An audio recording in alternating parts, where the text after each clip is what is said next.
Welcome to Fear and Fiction, where the stories are strange and the fear is real.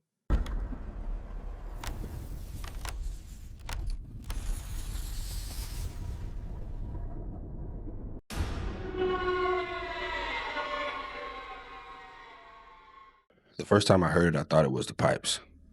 We moved to the near north side when I was 9. The house was brick, newer than most in the neighborhood, part of a development that had replaced something older. I didn't know what yet. My mother had gotten us through a city program. She was proud of it. I remember the first night we slept there. She stood in the kitchen with her hands on the counter and just breathed. The way people breathe when something good has finally happened to them. This was October. By November, I was hearing it, a low knocking, coming from below the hallway floor. Not pipes. Pipes have a rhythm that matches the heat coming on, a predictable clank and settle. This was different. This was patient. It would start slowly, 3 or 4 knocks, then stop, then start it again, from a slightly different place, like it was moving, like it was searching. I told my mother. She said it was the foundation settling. She said it with the particular flatness of a woman who had worked too hard to get somewhere to entertain reasons to leave. So I stayed quiet, and I listened. By January, it was happening 4 nights a week. I started sleeping with my door open so I could hear it better, which sounds crazy, but there's something about a sound you can't explain that your brain won't let go of. You need to understand it. You need to locate it. Every night, I'd lie in the dark and track it. It always started from the front of the house, under the hallway, then moved toward the back. The same path every time. Then one night in February, it stopped directly under my bed. I wanted to be careful about how I describe this. I need you to understand that I wasn't a dramatic child. I did not scare easily. I read constantly. I liked facts. I was the kind of kid who looked up things rather than just believed them. And I'm telling you, when that sound stopped directly under where I was lying, I felt something change in the room. The temperature didn't drop. It was already cold.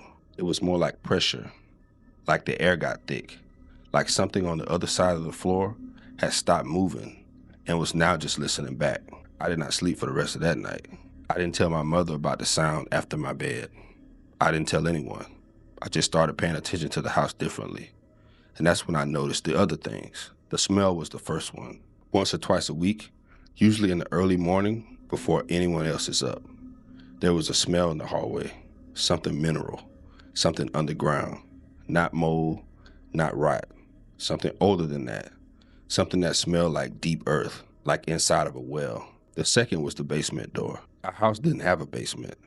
The door at the back of the utility closet opened up into a concrete wall. I checked the first week we moved in, curious kid habit, just a wall. But starting that spring, the door would open in the mornings, not dramatically flung open, just open. An inch, 2 inches.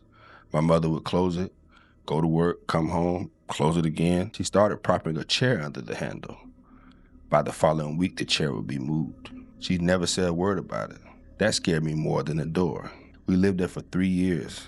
In that time, 2 neighbors mentioned the sounds independently, without me bringing it up first. One was an older woman who'd been in the neighborhood since the previous development. She said it matter-of-factly, standing in her yard. You hear it at night, don't you? The walking. I asked her what she meant.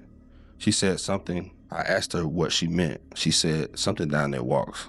Always has, even before those houses. You get used to it. I was 12 years old.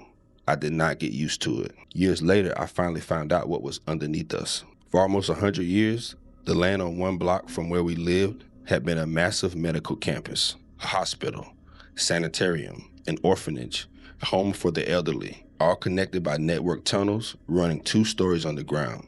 People were born in those buildings. People died in those buildings. And those tunnels were how they moved the sick and the dying between the wars without taking them outside in winter. Hundreds of people, over nearly a century, were carried through those tunnels in their worst moments.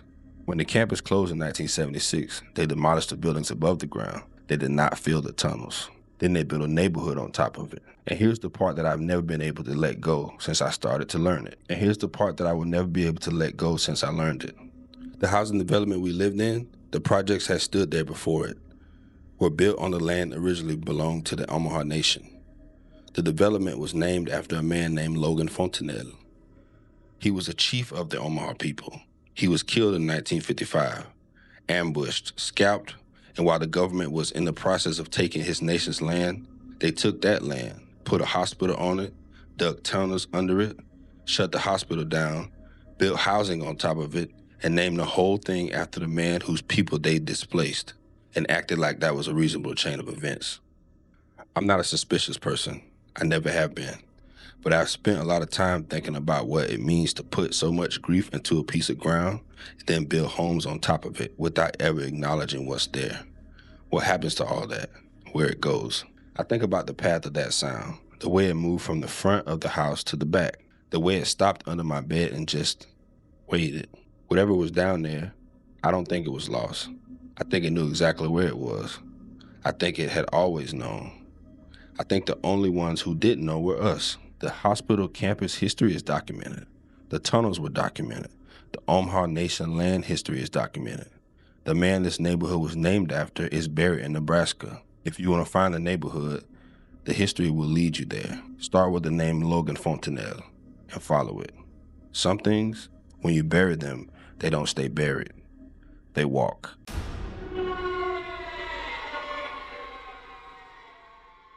My grandmother would not let us dig in the yard. We moved to New Orleans when I was 7, into her house in the upper 9th Ward, Gordon Plaza, the neighborhood was called. Brick homes, a small school nearby, the kind of block that looks like something good had been intended for it. My grandmother had bought our house in the early 80s. She talked about it the way people talk about things they sacrifice for. Not bragging, just kind of quietly accounting. This is what I did. This is what it costs, and this is what I have to show for it. The yard was the one thing she wouldn't touch. The neighbors all had gardens, tomatoes, peppers, herbs, and pots along the fence. My grandmother's yard was grass and nothing else. When I asked if we could plant something, she said no. When I asked if we could plant something, she'd said no. Just no. When I asked why, she'd say some ground isn't for growing things. I thought she was superstitious. New Orleans is full of that. You learn not to ask. The first thing happened when I was 10. I'd been playing in the backyard after school, kicking a ball against the fence. At some point, the ball rolled to the far corner, the corner my grandma always stayed away from, the corner where the grass was thinner for some reason, where nothing seemed to want to grow even when it rained. I went to get the ball, and I stopped. The ground was warm. Not warm like sun-warm dirt in August. It was October, overcast. Hadn't been sunny all day. I crouched down and pressed my palm against the flat earth. I crouched down and pressed my palm flat against the earth, and it was warm the way a forehead is warm when someone has a fever, coming from underneath. I yanked my hand back. I didn't tell my grandmother. I already knew what she would say. I went back and checked 3 days later, still warm. I checked every week for a month, always warm, always that same corner, even on cold nights, even after rain. Then I stopped checking because I had convinced myself there was an explanation. Pipes, maybe some kind of drainage issue. And because some part of me understood that the explanation wouldn't actually help. Years passed. I grew up. My grandmother got sick, breast cancer, diagnosed fast, moved faster.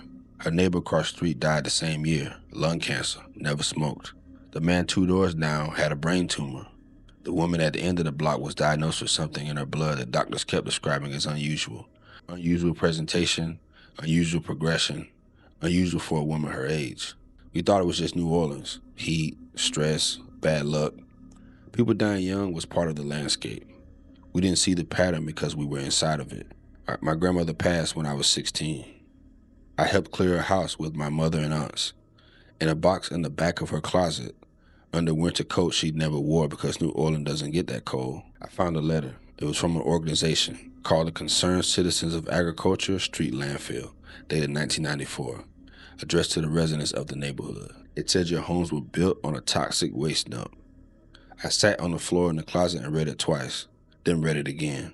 Here's what I found out over the years that followed, piece by piece, source by source, because nobody handed any of this to us. The land under Gordon Plaza had been the city of New Orleans' primary dump from 1909 until 1958. Not just household garbage, industrial waste, medical waste, chemicals, ash from incinerators. Everything the city wanted to disappear went into the ground for nearly 50 years. And here's the detail that never left me. People who lived in the nearby Desire projects had a name for that landfill. They call it Dante's Inferno, because the fires on the ground never went out. Slow, deep burning in layers of compressed waste, smoldering for decades, smoke coming up through the ground. They covered the landfill in 1958 with a thin layer of sand, thin enough that when the developers came back in the late 60s, they were supposed to remove contaminated soil before building. They didn't. They cut costs. They poured foundations directly, and they marketed the development to black families. First-time ownership, the American dream. The mayor promoted it personally. People who had been locked out of ownership by redlining and discrimination jumped at the chance. My grandmother was one of them.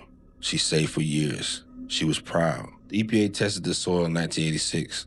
They found 150 contaminants. 50 of them were carcinogens: arsenic, lead, mercury, dioxins, benzopyramine at 50 times the safety threshold. They kept the results from the residents. They told the community the land was safe. In 1994, after residents organized and fought and forced the issue, the EPA designated Gordon Plaza a Superfund site, one of the most contaminated pieces of land in the country. Cleanup workers came in wearing full hazmat suits and gas masks. Residents stood outside and watched men in moon suits digging in their front yards while being told nothing was seriously wrong. The census tract was later found to have the second highest consistent cancer rate in the state of Louisiana. Black women in that community had a 57% excess rate of breast cancer. I think about my grandmother's face when she looked in the yard. The way she stand at the back door sometimes in the evening and just stare at the grass. I used to think she was resting, taking a moment. Now I think she was watching it. I think some part of her knew. Not the chemicals, not the EPA designations, not the legal language, but the ground itself. The way it didn't grow right. The way that corner stayed bare, no matter what. I went back to that block 2 years ago. The city bought people out after a court finally awarded the community $75 million for what was done to them. New Orleans is turning the land into a solar farm. Somebody's idea of restitution. The house was still standing there when I visited, one of the last ones. Different family living there. A child's bicycle on the front porch. I stood on the sidewalk for a while. Then I walked around the back out of habit, like I was still 9 years old. The yard looked the same. Same thin grass, same bare corner. I don't know why I did it. I crouched down and pressed my palm against the earth in that corner. It was still warm. After everything, after the lawsuits, after the buyouts, after the hazmat suits and the soil replacements, and the $50 million in decades of fighting, the ground in that corner was still warm. I stood up and walked back to my car. I didn't look back. People called the landfill Dante's Inferno because the flames underground never went out. They named it that before the houses were built, before my grandmother's house was built, before my grandmother bought her house, before any of us were born. Somebody knew what was down there. Somebody knew what they were covering up. They covered it with sand. They built homes on it. They sold those homes to people who had nowhere else to go. They covered it with sand. They built homes on it. They sold those homes to people who had nowhere else to go, and the flames kept burning underneath, quiet and patient. The way a thing burns when it has nowhere else to go, nothing left to do but wait. The agricultural street landfill is documented in federal Superfund records, court filings, and investigative reporting. Gordon's Plaza last homes were demolished in 2025. Look up what was done there. Read the names of the people who lived there. And if you ever find yourself in the upper 9th Ward in what used to be the neighborhood called Gordon Plaza, put your hand on the ground. Feel what's still there.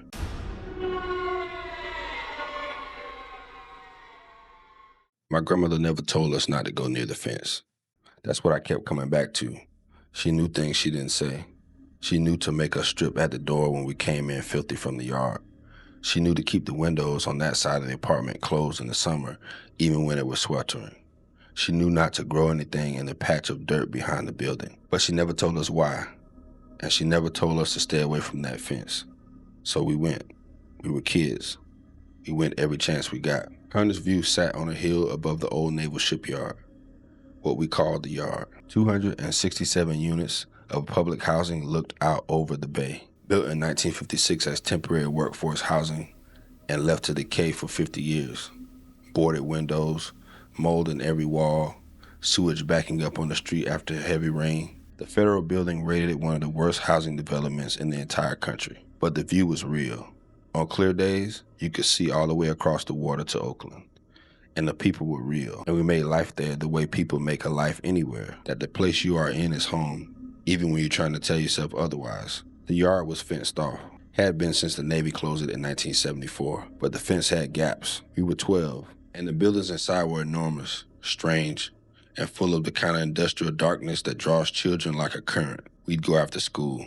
5, 6 of us hopped the fence at the spot where the chain link had pulled away from a post and spent hours walking the docks, throwing rocks into the bay and going into buildings when we could get a door open. The buildings were wrong inside.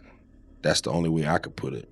Not dangerous wrong, not abandoned building wrong, something else. A particular quality of silence that I had never encountered anywhere else. Like the air had weight, like the rooms were paying attention. We didn't go into the large white building near the water. None of us ever said we wouldn't. We just didn't. Every time we passed it, whoever was in front would veer away without discussion and the rest of us would follow. I asked my friend about it once. We were older by then, 15 maybe, and he said, I don't know. I understood immediately. I had never been able to look at the windows either. The light started the summer I was 13.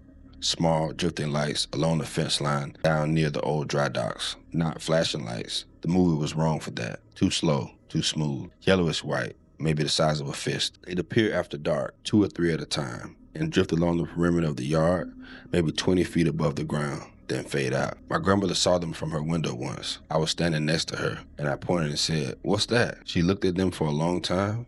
Then she said, "I don't know. I've seen them before," and she closed the curtain. She died the following spring, lung disease.